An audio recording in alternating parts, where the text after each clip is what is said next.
of today's The Indian Express. So let's begin. There are two important editorial articles today. The one is India's New Deal movement and the next one is Owning the Crisis. So let's start with India's New Deal movement. This article is written by Mr. Sajid Z. Chinoy. He is the chief Indian economist at JP Morgan. In this article, he has mentioned about the economy recovery, the K graph, which is very important, and about the microeconomy, macroeconomy, the finance, and few concerns. So let's begin. Now, the first distinct force is about the COVID virus, right?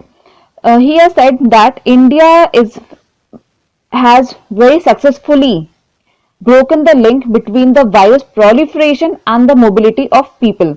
यहाँ पे virus कितनी तेजी से spread किया उसके बारे में बात की गई है और लोगों की जो मोबिलिटी थी उसको कैसे कंट्रोल किया गया और वो भी बहुत जल्दी कंट्रोल किया गया इसके बारे में बात हुई है।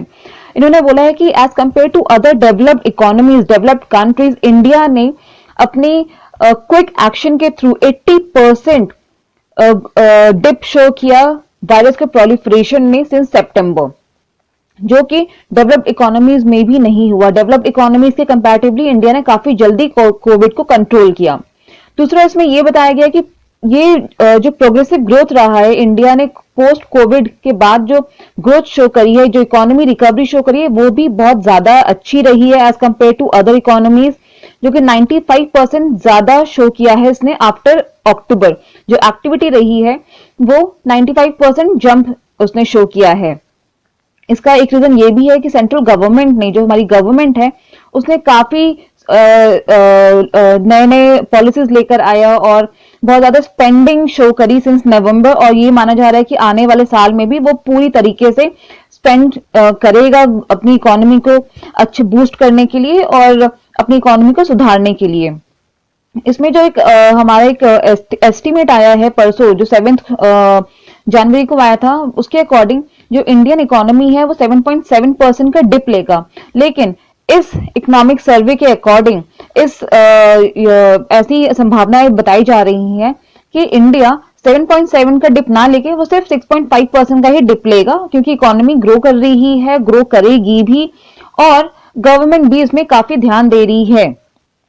सेकेंड जो डिस्टिंक्ट फोर्स यहाँ पे बताया गया है वो है about the blue collar people, the labour market scarring. उन्होंने कंफर्म किया है कि जो लेबर मार्केट है वो कुछ ज्यादा ही इफेक्ट हुई है और वो एक छाप छोड़ के जाएगी इंडियन इकोनॉमी पे। यहाँ पे जो CMIE की जो सर्वे आई है, CMIE होता है centre for monitoring Indian economy.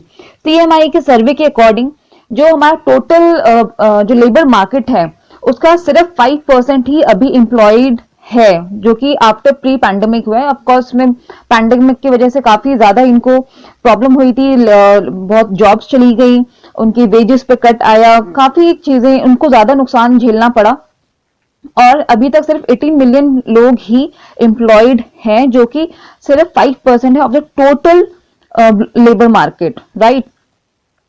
और ये सितंबर से जबकि इनको एम्प्लॉयमेंट इनका चालू हुआ था, but still it's very low.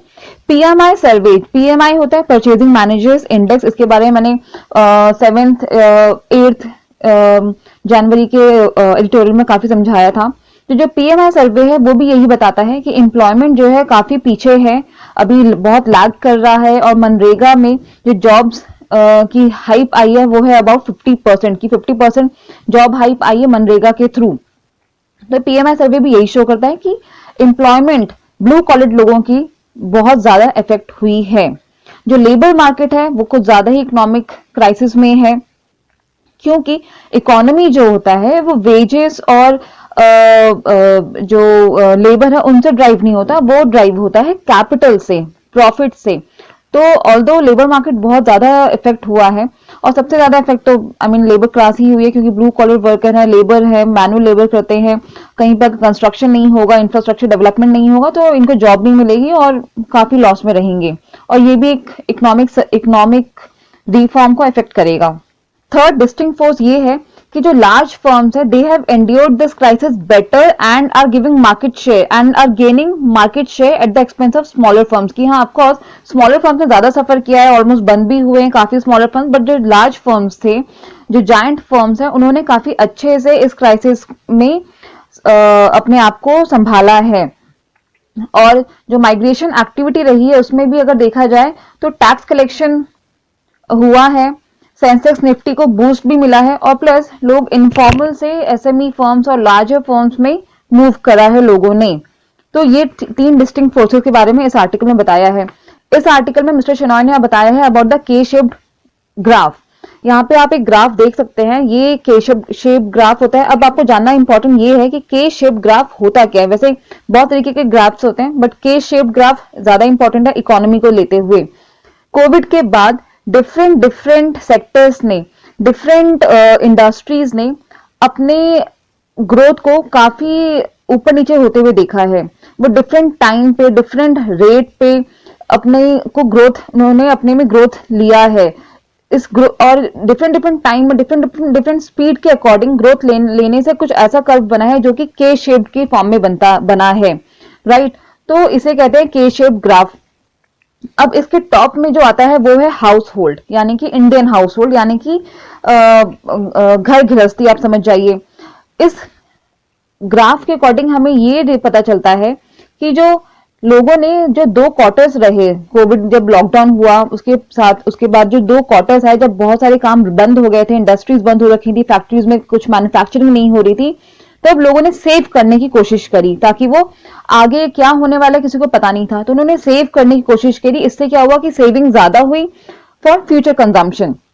Jobs already hit हो चुके थे, लोगों के इनकम कम हो चुके थे, जो ब्लू कॉलर लोग थे उनकी वेजेस कम हो चुके थे, माइग्रेशन हो रहा था, और जो हो रहा था, तो ये 2 चीज देखी गई। ये भी पता चला कि जो 10% हाउस होल्ड होते हैं, जो 10% इंडियन हाउस होल्ड थे, उन्होंने सेविंग बहुत करी, राइट। लेकिन 10% household is responsible for around 25 to 30% of total consumption. वो 25 से 30% तक कंजम्पशन ये 10% हाउसहोल्ड ही करते हैं। जो अपर इनकम के जो लोग थे उन्होंने फर्स्ट एंड सेकंड क्वार्टर में, यानी कि जो 6 महीने का जो टाइम था, 6-7 महीने का, उस टाइम पे काफी सेविंग करी, क्योंकि ऑफकोर्स लोगों की मूवमेंट बंद थी, लोग घर से कहीं बाहर नहीं जा पा रहे थे, पूरा लॉकडाउन चल रहा था, तो लोगों ने काफी सेव किया। वर्क फ्रॉम होम थे तो बहुत से एक्सपेंसेस नहीं थे, लोगों ने भी लग्जरीज पे बहुत कट डाउन किया, तो इसमें लोगों ने काफी सेविंग करी। और जब मोबिलिटी स्टार्ट हुई, जब लोगों ने काम करना चालू किया, तो लोगों के पास इतना सेविंग हो चुका था कि लोगों ने उसको स्पेंड करना चालू किया, लोगों ने अपनी लग्जरीज पे स्पेंड करना चालू किया। जैसे कि फॉर एग्जाम्पल जो 2 व्हीलर का जो रजिस्ट्रेशन अगर आप ग्राफ देखेंगे तो 15% से डिप हुआ है, तो लोगों ने 2 व्हीलर लेना बंद कर दिया, कम कर दिया सॉरी, और 4 व्हीलर की तरफ ज्यादा चले गए। 4 व्हीलर की रजिस्ट्रेशन पे जो पैसेंजर व्हीकल रजिस्ट्रेशन रही है वो 4% की उसने हाइक शो करी है अक्टूबर के बाद से, जबकि 2 व्हीलर्स की रजिस्ट्रेशन में 15% का डिप शो किया है। इसको कहा गया शुगर रश। इसको कोटेड वर्ड्स में आप याद रखिएगा, sugar rush. So second micro implication ये है कि जो इफेक्टिव इनकम ट्रांसफर रहा है वो फ्रॉम पुअर टू रिच रहा है, क्योंकि जो एक चीजों को कंज्यूम करने की जो झुकाव था वो नीचे के जो बॉटम लाइन के जो लोग थे उन्होंने ज्यादा करी, जबकि टॉप के लोगों ने, जो ग्राफ शो करता है वो कम था, राइट। फॉर एग्जांपल जैसे कि जब इंपोर्ट होता है तो इंपोर्ट हम जो टॉप के लोग होते हैं वो ज्यादा इंपोर्ट करते हैं और बॉटम के लोग कम इंपोर्टेड चीजें यूज करते हैं, राइट। थर्ड माइक्रो इम्प्लीकेशन ये है कि कोविड-19 कंपटीशन को रिड्यूस करेगा और इनइक्वालिटी ऑफ इनकम को ज्यादा बढ़ाएगा। कंपटीशन कम होगा, इनइक्वालिटी इन इनकम वो ज्यादा हो जाएगा। इससे क्या होगा, डेवलपिंग इकोनॉमीज में प्रोडक्टिविटी कम हो जाएगी, पॉलिटिकल इकोनॉमी ज्यादा हो जाएगी, राइट। तो ये 3 थे माइक्रो इम्प्लीकेशंस। नाउ जो मैक्रो इकोनॉमिस्ट को ये देखना पड़ेगा कि जब वो पॉलिसी फ्रेम करे या फिर जो भी वो अपनी सर्वे करे, एनालिसिस करे, तो उनको जो क्वार्टर्स के रिजल्ट हैं उनको उसके आगे के रिजल्ट्स को देखना पड़ेगा। उनको ये 2 या 3 क्वार्टर्स के बेसिस पे अपनी पॉलिसी नहीं फ्रेम करनी चाहिए, ना ही उन्हें ये शुगर रश जो ग्राफ देखा गया कि लोगों ने सेव किया, फिर जैसे उनको थोड़ा सा फ्रीडम मिली तो उन्होंने खर्चा करना चालू कर दिया। नहीं, इन 2 चीजों को साइड रखते हुए इसके आगे की प्रोजेक्शन को प्रोजेक्ट करना पड़ेगा। अब क्वेश्चन ये उठता है, जो कंसर्न्स ये है कि जब चीजें नॉर्मल होंगी, क्योंकि वैक्सीन आने वाले हैं, कल के आर्टिकल में मैंने बताया था आपको कि Jan 16 को पहली वैक्सीनेशन स्टार्ट होगी, राइट। तो जब वैक्सीनेशन स्टार्ट हो जाएगी, मार्केट में वैक्सीन अच्छे से आ जाएगा, तो क्या प्राइवेट सेक्टर्स फिर से री इन्वेस्ट करेंगे और री हायरिंग चालू करेंगे? क्या ये एक इकोनॉमी को बूस्ट करेगा, एक अच्छा पाथ पे ले जाएगा? पहला क्वेश्चन ये आता है। दूसरा क्वेश्चन ये आता है कि लेबर मार्केट क्या ऐसे ही सस्टेन करेगा जैसे अभी चल रहा है? तीसरा ये है कि मैन्युफैक्चरिंग यूटिलाइजेशन रेट जो है वो 70% से डिप करी है, राइट क्योंकि मैन्युफैक्चरिंग हुई नहीं, 70% कम मैन्युफैक्चरिंग हुई है, 70% नीचे चली गई है मैन्युफैक्चरिंग। क्या इससे भी इन्वेस्टमेंट पे फर्क पड़ेगा? क्योंकि जब मैन्युफैक्चरिंग नहीं हुई है तो प्रोडक्शन कहां से होगी, सेलिंग कहां से होगी, प्रॉफिट कहां से आएंगे? फिर दूसरा ये है कि एक्सपोर्ट अगर होते हैं तो इससे क्या हमारी ग्लोबल ग्रोथ को इफेक्ट पड़ेगा? क्योंकि वैक्सीन आ चुके हैं तो एक्सपोर्ट वगैरह में काफी चीजें फिर से खुलेंगी, राइट, रास्ते खुलेंगे, तो इससे भी एक फर्क पड़ेगा या नहीं पड़ेगा? और क्या फिर प्राइवेट इन्वेस्टमेंट को और थोड़ा सा रुक के प्राइवेट इन्वेस्टमेंट में जाना चाहिए या फिर थोड़ा सा और कॉशियस होना चाहिए? तो ये कुछ क्वेश्चंस हैं।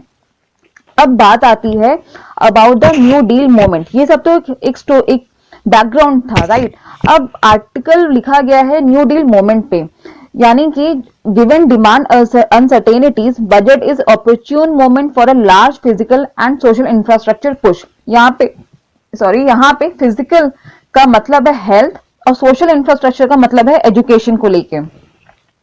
अब अगर इसमें अगर आपको याद हो तो 1935 में यूएस में न्यू डील हुई थी, जिससे कि यूएस की इकोनॉमी को, उनके सोशल इंफ्रास्ट्रक्चर को बहुत अच्छा पुश मिला था, जिससे कि ऑथर ये कहते हैं कि इंडिया को भी एक सबक लेना चाहिए, एक इंस्पिरेशन होना है, एक उसको इस चीज को एक इंस्पिरेशन की तरह लेना चाहिए इंडिया को।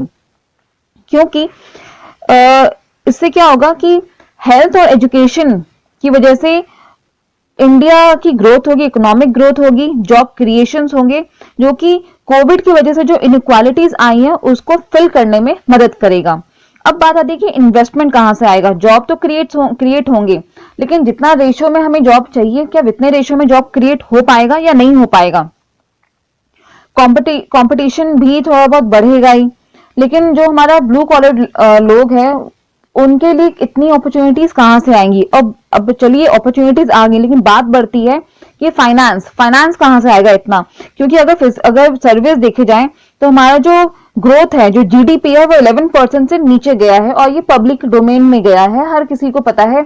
आई मीन अगर आपको इन्वेस्टमेंट चाहिए भी, फॉरेन इन्वेस्टमेंट चाहिए, तो आप कहां से लाएंगे? जब आपका जीडीपी खुद ही नेगेटिव डिप में जा रहा है तो लोग इन्वेस्ट क्यों करेंगे? फॉरेन कंपनीज इन्वेस्ट क्यों करेंगी? तो बात आती है ये, तो इंडिया न्यू डील मूवमेंट में ये चीज है कि फिजिकल एंड सोशल इंफ्रास्ट्रक्चर से पुश तो मिलेगा, लेकिन बहुत सारे कंसर्न्स भी हैं जो कि हमें टेक केयर करने होंगे। तो ये था इस आर्टिकल में। Now the next article is owning the crisis. इसमें ऑथर ने बोला है solution to impasse on farm laws lies primarily in political domain more with government than court. इस आर्टिकल में बताया गया है अबाउट द फार्म लॉज, जो कि किसानों के फेवर में ही है, बट तब भी जो फार्मर्स लोग हैं वो दिल्ली बॉर्डर पे उन्होंने काफी हंगामा कर रखा है। इसमें ये बताया गया है कि जो गवर्नमेंट है उसने ये बोल दिया है कि you can go to the court. उन्होंने फार्मर्स को बोला है कि अगर आपको कोर्ट में जाना है तो आप कोर्ट में जाइए, क्योंकि कोर्ट में ही किसी भी लॉ को चैलेंज किया जा सकता है। क्योंकि अभी जो फ्राइडे को जो मीटिंग हुई थी, फिर से आई थिंक ये 8th मीटिंग थी, वो भी उसमें भी कोई सोल्यूशन नहीं निकला। तो गवर्नमेंट ने ये बोला है, उनको एक ऑप्शन दिया कि अगर आपको कोर्ट में जाना है, कोर्ट में डिसीजन लेना है, तो आप रोज जाइए, वहां पे हियरिंग करिए और वहां पे डिसीजन लीजिए, क्योंकि आप लोग म्यूचुअल अंडरस्टैंडिंग से कुछ भी बात सुनने को तैयार नहीं है। क्योंकि जो फार्मर्स हैं, जो फार्मर यूनियंस हैं, वो ये इस पे रिजिड है, एडमेंट है कि गवर्नमेंट अपने तीनों लॉज को वापस ले, जो कि पॉसिबल नहीं है, राइट। तो फार्मर्स को ये बोल दिया गया कि आप कोर्ट में जाइए, लेकिन फार्मर्स उसके लिए भी तैयार नहीं है। They want out of court resolution, जो कि पॉसिबल नहीं है। तो इसमें ऑथर ने बोला है कि पहली चीज, ये जो लॉ है ये पॉजिटिव लॉ है, फार्मर्स के बेनिफिट में ही है कि वो अपना जो अनाज है, अपनी जो फसल है, वो कहीं पे भी मार्केट में बेच सकते हैं, राइट। लेकिन ये फार्मर्स समझ नहीं रहे हैं, और इसके पीछे एक रीजन ये भी है कि गवर्नमेंट ने कुछ ज्यादा ही जल्दी शो करी इस लॉ को इम्प्लीमेंट करने में। उनको जो उन्होंने जो अब वो कह रहे हैं कि क्लॉज बाय क्लॉज डिस्कशन करेंगे, उनको ये चीज पहले करनी चाहिए थी। उनको पहले इम्प्लीमेंटेशन से पहले जो भी यूनियंस है या फिर जो भी पावर इसमें जो मेन एलिमेंट्स हैं, उनके साथ बैठ के डिस्कस करना चाहिए था कि इसमें ये चीजें हैं, क्योंकि सब कुछ पॉजिटिव ही है, लेकिन इस लॉ को इस तरीके से सामने लाया जा रहा है कि वो लोगों को गलत लग रहा है, लोग बहकावे में आ जा रहे हैं। तो यही बोला गया कि गवर्नमेंट को one by one, clause by clause discuss करना चाहिए था इम्प्लीमेंटेशन से पहले, और फिर इसको इम्प्लीमेंट करना चाहिए था, तो ये ज्यादा अच्छे से लोग अपनाते। लेकिन अब गवर्नमेंट ने बोल दिया कि आप कोर्ट में जाइए। और कोविड 19 के टाइम पे जब ऑलरेडी जो पूरा वर्ल्ड है, इंडिया है, वो कोविड 19 के क्राइसिस से वैसे ही निकल जूझ रहा है, इस सिनेरियो में ये एक और सीन सामने आया है जो कि एक इंटरनेशनल अगर वे में देखा जाए तो ये अच्छी चीज नहीं है। तो इसमें ऑथर ने लास्ट में यही बोला है, the government must find a practical solution which can only be political and it should do this quickly hoping for the courts to do it is not policy। Courts इसमें कुछ नहीं कर सकते हैं, ऑल्दो कोर्ट्स को बीच में लाया जा रहा है, बट कोर्ट, सुप्रीम कोर्ट कुछ नहीं कर सकता है, इसमें गवर्नमेंट को ही सोल्यूशन निकालना होगा और वो पॉलिटिकल सोल्यूशन ही हो सकता है। तो इस आर्टिकल में ये बताया गया था। So guys, if you like this editorial analysis then please like, share and subscribe। See you tomorrow, till then bye bye, take care।